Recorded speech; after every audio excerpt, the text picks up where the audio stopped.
Hey guys, welcome back to photoCut.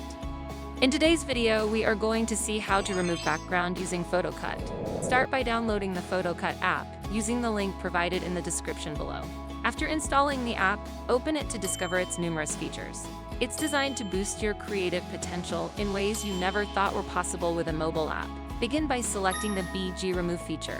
You will then have the option to choose an existing photo from your gallery or capture a new one. For this tutorial, I will use the same photo. Now photoCut's advanced AI technology takes over. It operates swiftly and efficiently, eliminating the need for any manual intervention on your part. And just like that, your image is cut out, leaving it ready for any creative endeavor you have in mind. However, photoCut's offerings don't stop there. When exporting your edited photo, you can choose between PNG and JPG formats. Moreover, photoCut ensures that you don't have to compromise on quality. It allows you to select your preferred resolution to guarantee that your photo remains sharp and vibrant in any setting. That's all for today, and I'll see you in the next video.